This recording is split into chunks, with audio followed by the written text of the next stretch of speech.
अगर देखा जाए तो ये सात्विकता, ये राजसिकता, ये तामसिकता, ये सिचुएशंस के अकॉर्डिंग भी चेंज होती हैं। कैसे?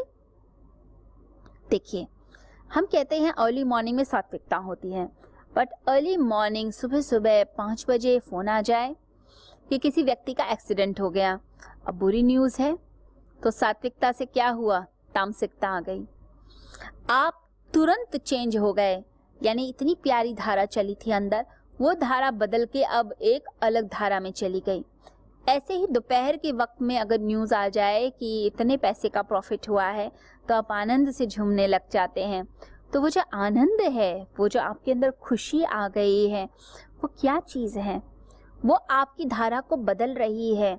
यानी अब आप जो राजसिक थे एकदम सात्विक हो गए, एकदम अच्छाई आ गई।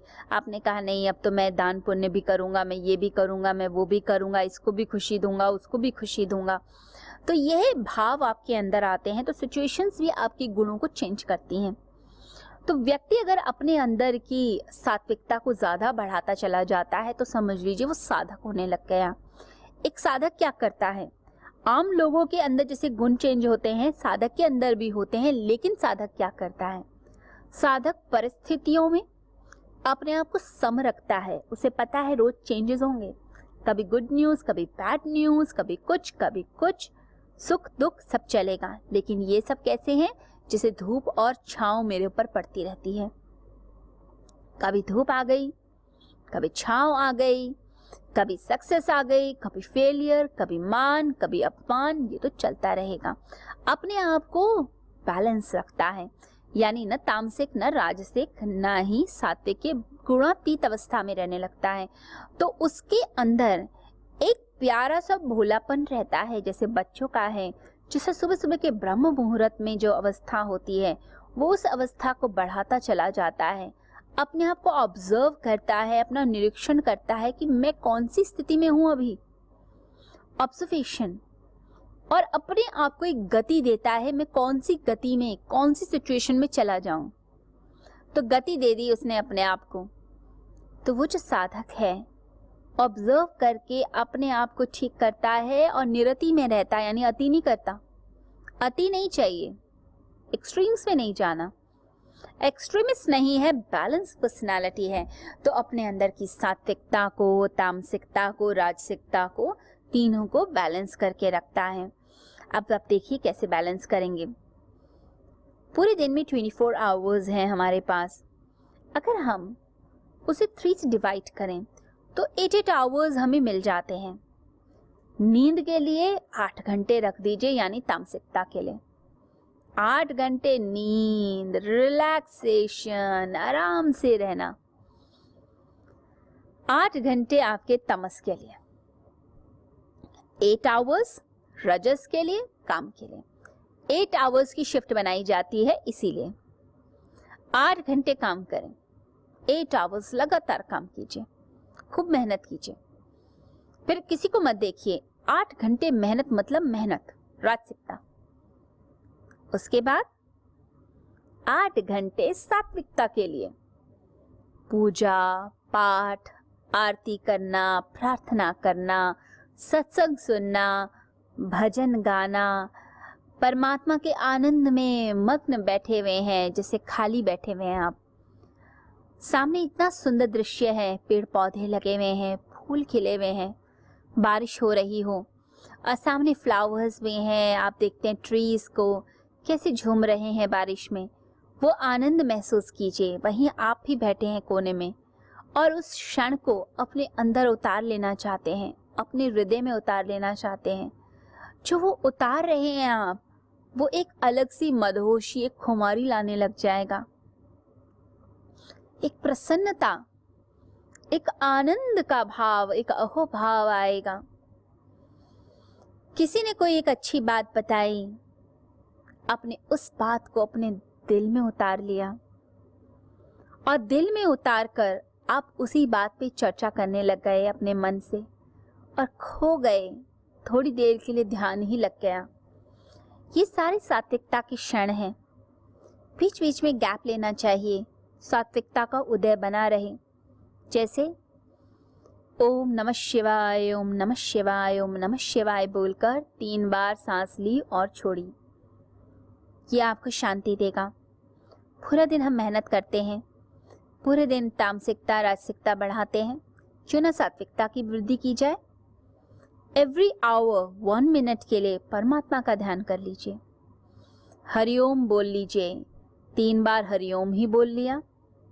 कोई सामने बैठा है, उसी को ही 3 बार हरिओम आप बोल लीजिए, उसे भी अच्छा लगेगा। थोड़ी देर के लिए मुस्कुरा कर देखिए, थोड़ी देर के लिए अपने अंदर आनंद का भाव बढ़ा के देखिए। याद कीजिए परमात्मा को बार बार, ये सात्विकता की वृद्धि करता है। पहचानिए आपका लक्ष्य क्या है। जैसा अंतःकरण वैसी श्रद्धा हो जाती है। अपने आप को पहचानिए। आपका ध्यान ज्यादा आलस्य की तरफ है, आराम से बैठे रहें, कुछ ना करना पड़े, या ध्यान मेहनत पे है, महत्वाकांक्षा पे है, या फिर ध्यान शांति पे ज्यादा है। क्या चाहते हैं आप ज्यादा? लोग कंफ्यूज करते हैं। आराम से बैठेंगे, लेकिन सुख कैसा चाहिए? सुख चाहिए जैसे राजसिक के पास है। राजसिक के पास महल है, धन है, पैसा, पद, प्रतिष्ठा, नौकर चाकर सब है। चाहिए तो वही। हम भी बड़े मजे से महल में बैठे, हमारे आसपास नौकर चाकर हों, हमारे पैर दबाने वाले हों, आराम से हमारे को हर चीज मिल जाए। तामसिक व्यक्ति राजसिक सुखों के बारे में जब बातें करता है तो क्या होता है? कंफ्यूज्ड, अंदर से परेशान, बेचैनी होती है। आपको अगर वो राजसिक सुख चाहिए तो तामसिकता का त्याग करना पड़ेगा, आपको भी उतनी मेहनत करनी पड़ेगी, तब जाके ये सारी चीजें मिलेंगी। जो व्यक्ति राजसिक है वो कहे मुझे मन की शांति चाहिए, मुझे आनंद चाहिए, ये सात्विक साधु के पास कैसे शांति है, मुझे भी शांति मिल जाए। कर्म तो आप राजसिक करते हैं, सारा दिन अपनी महत्वाकांक्षा में जिंदगी बिताते हैं और फिर कहते हैं हमें शांति मिल जाए। कैसे मिलेगी शांति? कभी नहीं मिल सकती। हर चीज की कीमत चुकानी पड़ती है, मनुष्य को जीवन लगाना पड़ता है। एक साधु अगर खड़े होकर मुस्कुरा रहा है, शांति आनंद से झूम रहा है, तो उसने उसकी कीमत चुकाई है। अपनी राजसिकता तामसिकता का त्याग करके सात्विकता में अपने जीवन को बिताया है। उसने किसी के धन को देखकर लालच नहीं किया, किसी का धन नहीं चोरी किया, किसी की स्त्री को देखकर लालसा नहीं पैदा की। उसने अपने मन में शांति बनाकर रखी है और वो शांति ही उसको मिल रही है। हम जिंदगी में क्या चाहते हैं? सबसे पहले तो प्रायोरिटाइज करना सीखिए और दूसरी बात बैलेंस कीजिए। लाइफ के अंदर हर तरह की चीजें चाहिए। हमें शांत भी होना है, थोड़ा बहुत धन भी कमाना है और थोड़ा बहुत विश्राम भी करना है। तो आप ज्यादा किसको अहमियत देते हैं? आप खुद सोचिए। कंफ्यूजन में जिंदगी बीतती है, इसलिए जिंदगी हमेशा कंफ्यूज और दुखी बीतती है। कहीं के नहीं रहते हम, ना इस संसार के ना उस संसार के। गुणातीत व्यक्ति अपने सत को, अपने रज को, अपने तम को, तीनों को बैलेंस कर लेता है। जैसे कि तिपाई हो, यानी कि ट्राइपॉड है। ट्राइपॉड में 3 लेग्स होती हैं, तीनों टांगे यानी 3 लेग्स को हमने बैलेंस किया तो जो तिपाई बनी उसके ऊपर पैर रखकर खड़ा हो जाता है गुणातीत, यानी कि उन गुणों के पार चला गया। यहाँ भगवान श्री कृष्ण कहते हैं कि जिनकी सात्विक श्रद्धा है, अंतःकरण सात्विक हो गया, सात्विक श्रद्धा है, वो देवताओं को पूजते हैं। मतलब ये प्रतीकात्मक है। वो कहते हैं सात्विकता को पूजना। जो हम बनना चाहते हैं हम उसी के प्रति आदर प्रकट करते हैं। हम बनना चाहते हैं दिव्य, बनना चाहते हैं अच्छे, तो हम अच्छे लोगों को प्रेस करते हैं। किसी ने एक अच्छा दोहा बोला, हम उसे प्रेस करेंगे। किसी ने बहुत अच्छी बात करी, हम उसे प्रेस करेंगे, हम उसके लिए प्रशंसा बोलेंगे। क्यों? हम भी वैसे ही बनना चाहते हैं। हम अगर किसी की गीता सुनते हैं तो हम भी तो वैसे ही बनना चाहते हैं। हम भी गीता के वचनों का पालन करना चाहते हैं। हम भी चाहते हैं हम भी अच्छे हो जाएं। तो हम दिव्यता की तारीफ कब करते हैं, देवत्व की तारीफ कब करते हैं, किसी के अंदर भगवत्ता प्रकट हुई है, अच्छी क्वालिटीज हैं, हम क्यों करते हैं? क्योंकि हम भी वैसे बनना चाहते हैं। जो जैसा बनना चाहेगा वो उसकी तरफ चलेगा, उसको पूजेगा। वो धन की तरफ नहीं जाएगा, वो किसी की तरफ कामुकता से नहीं देखेगा। वो अच्छाई की राह पे चलना चाहता है, वो भी अच्छे लोगों को प्रेस करता है। तो जब हम अपने अंदर के देवत्व को जगाना चाहते हैं तो हम ऐसे लोगों के पास जाना शुरू करते हैं जो अच्छे हैं। तो इसलिए आदर्शवादी लोगों के आसपास वो लोग इकट्ठे होते हैं जो खुद भी आदर्शवादी बनना चाहते हैं। कोई भी हो सकता है, आपकी वाइफ हो सकती है, हस्बैंड हो सकता है, बच्चा हो सकता है, फ्रेंड्स हो सकते हैं। कोई भी आसपास व्यक्ति जो अच्छा है, अच्छाई को बढ़ा रहा है, आप उसके साथ जुड़ना शुरू करते हैं, कनेक्ट करते हैं।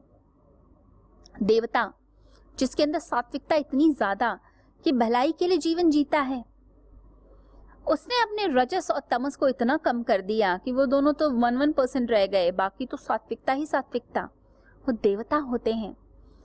जीवन मुक्त तो नहीं है, अभी मोक्ष की तरफ नहीं हुए, लेकिन अच्छे हैं, बहुत अच्छे हैं। उनके पास बैठ के ऐसा लगता है जैसे संगीत बजता हो, जैसे एक लयबद्धता आती है, सुवास, एक सुगंध आती है उनके व्यक्तित्व से। बड़े ही प्यारे, अच्छे लोग, भले लोग, जिन पे ट्रस्ट किया जा सकता है, जो ईमानदार हैं, किसी का बुरा नहीं करते। ऐसे लोगों के पास बैठना होता है। तो जो लोग सात्विक श्रद्धा रखते हैं वो ऐसे लोगों के पास ही जाते हैं। ये जो देवत्व है, ये जो देवता वाली पोजीशन होती है, यहाँ से व्यक्ति आसानी से मोक्ष में छलांग लगा लेता है। जितने भी बुद्ध पुरुष होते हैं वो तो मोक्ष के अधिकारी हैं ही, क्योंकि मोक्ष में पहुंच गए। वो देवता वाली स्थिति से भी ऊंचे उठते हैं। इसलिए जो बुद्धत्व को पहुंच जाते हैं, ऐसे लोगों के पास देवता भी प्रणाम करके पहुंचते हैं। जैसे संत हैं, महापुरुष हैं, बुद्ध पुरुष हैं, वो मुक्त हो गए। ऐसे लोगों के पास, जो संत पुरुष हैं, इनके पास आते हैं वो लोग जो आदर्शवादी हैं, जो सात्विक हैं। वो आकर इनकी पूजा करते हैं, क्योंकि वो भी चाहते हैं कि जो जंजीर है सोने की, जिसने हमें बांधा हुआ है, यानी पुण्यों की जंजीरों ने, जिसे सोने की जंजीर कहा जाता है, जो बड़ी मधुर और प्यारी लगती है, उससे भी हमारा छुटकारा हो जाए और हम भी गुणातीत हो जाएं। भगवान श्री कृष्ण कहते हैं कि जो राजसिक श्रद्धा है वो यक्ष और असुरों का पूजन करते हैं। अब हम इसको भी समझें। असुर कौन? गीता के अकॉर्डिंग असुर वो नहीं जिसके सींग हैं, जो बड़ा मोटा है, या जैसा टीवी में दिखाया जाता है। नहीं, असुर का मतलब है राजसिक लोग। राजसिकता जिसमें ज्यादा है, यानी वो व्यक्ति असुर है। जो धन कमाने में लगा हुआ है, बस सिर्फ धन ही धन मिल जाए, पद ही पद मिले, बड़े से बड़े प्रतिष्ठा, अवार्ड्स मिलते चले जाएं, उन लोगों की श्रेणी असुरों में रखी गई। वो असुर हैं। ज्यादा पैसा कमाना, उसके लिए पागल हो जाना, अपनी सेहत गंवा देना, अपने परिवार पे ध्यान नहीं देना, सिर्फ पैसा पैसा पैसा, इसका मतलब आप असुर योनि में आ गए। जो लोग उन लोगों को प्रेस करते हैं, पॉलिटिशियंस के पास जाएंगे, जो लोग इस तरीके के लोगों के पास जाते हैं जो बिजनेस में प्रॉफिट करा दें, मेरा ये काम बने, वो करें, वो यक्षों का पूजन करेंगे, कुबेर का पूजन करेंगे, वो हर समय धन धन की बात करते हैं। वो किसी का पूजन भी करेंगे देवता का, तो भी करेंगे शक्ति मिल जाए, शक्ति मिले कि मैं सबको पराजित कर दूं, मेरा ही नाम हो, मेरा साम्राज्य हो, तो ऐसी बातें करते हैं। ये राजसिक श्रद्धा है जो असुरों का पूजन कराती है। गीता कहती है तामसिक श्रद्धा वाले भूत प्रेतों का पूजन करते हैं। इसका मतलब क्या है?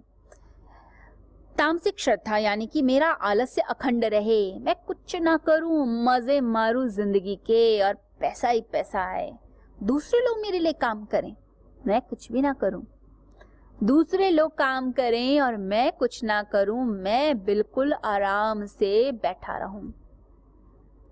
क्या करेंगे? लॉटरी में पैसा लगा देंगे, शेयर मार्केट में पैसा लगाएंगे, जल्दी पैसा मिल जाए। ये सब काम तामसिक लोगों के होते हैं। यानी जुए में लगा दिया, सट्टे में लगा दिया, गलत लोगों के साथ शराब पी, गलत चीजों में इन्वॉल्व हो गए, आप हर समय ड्रग्स में डूबे हुए हैं। ये सब क्या है? जिस चीज का कोई उपयोग नहीं, जो चीज बेहोशी लेकर आती है, जो नरक के द्वार खोलती है, आप उसकी तरफ जाते हैं। ऐसे लोग क्या करेंगे? बस ताबीज मिल जाए, ताबीज बांध लो अपने हाथ में, ये काम हो जाएगा। किसी के पास चले जाओ, उसको सिद्धि मिल गई, उस सिद्धि से मेरा ये काम बन जाए, मेरे बच्चे का ये काम हो जाए, मेरा ये काम हो जाए। इस तरीके के जो लोग होते हैं उन्हें कहा जाता है वो तामसिक श्रद्धा वाले हैं। गुरुओं के पास, सिद्धों के पास इसलिए नहीं जाया जाता कि मेरा काम बन जाए, मेरा ये हो जाए, मेरी नौकरी बची रहे, हर समय हाथी जोड़ते रहते हैं मेरी नौकरी बची रहे। ऐसे जो लोग हैं वो तामसिक श्रद्धा वाले होते हैं। गुरुओं के पास आशीष लेने के लिए जाया जाता है, आशीर्वाद के लिए। जो तामसिक लोग हैं वो सिर्फ इसलिए रहते हैं कि नौकरी मेरी बचे, मेरे पास पैसे आ जाएं, मेरे बच्चों का ये भला हो जाए। ऐसे जो लोग हैं वो जानते ही नहीं गुरु का महत्व, जानते ही नहीं सिद्धों का महत्व। वो तामसिक श्रद्धा वाले नरक के वासी होते हैं और नरक में ही जीते हैं। उनका कभी भला नहीं हो सकता, ना वो कभी समझ सकते। भगवान श्री कृष्ण इतने अच्छे ढंग से सात्विक, राजसिक और तामसिक श्रद्धा वालों के बारे में बताते हैं। अगर कोई व्यक्ति इसको समझ ले तो ये समझ लीजिए उसकी जिंदगी ही बदल गई। हम गुणातीत अवस्था तक जा सकते हैं, यही हमारा लक्ष्य है जिंदगी का। क्यों तमस में पड़े रहें, क्यों रजस में पड़े रहें, और क्यों हम इन सब प्रकृति के गुणों के बंधन में फंसकर अपने जीवन को नरक बनाएं। हमें जीवन को नरक नहीं बनाना, हमें मोक्ष की प्राप्ति करनी है। हमें ऊंचाइयों पर जाना है और उस ऊंचाइयों पे जाना ही हमारी जिंदगी का लक्ष्य है।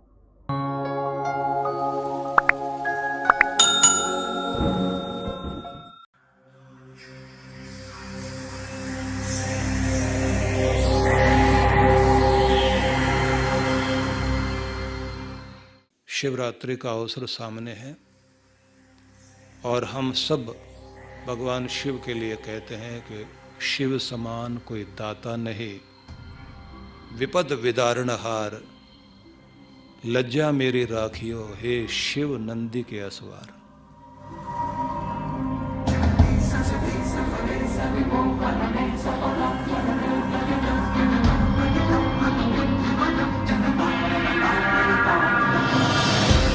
इसलिए आनंद देने वाले शिव हैं, संकट मोचक शिव हैं। और जब किसी से कुछ भी नहीं बन पाए, कोई भी आराधना सफल ना हो पाए, आखिर में आदमी कहता है शिव की शरण में चलें, महामृत्युंजय का जाप करें तो हमारे कष्टों का निवारण हो।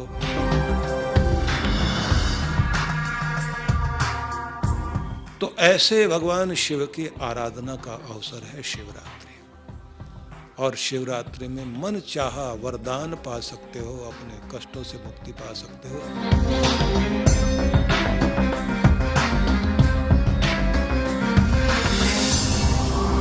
और शिवरात्रि से 2 दिन पूर्व का कार्यक्रम हम लोगों ने रखा है, जिसमें आप लोग यहाँ ध्यान में भाग लेंगे।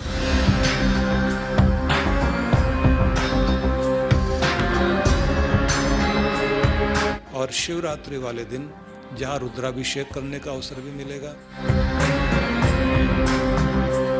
शिव का यज्ञ करने का अवसर भी मिलेगा, शिव सत्संग में भी आप लोग भाग ले सकेंगे।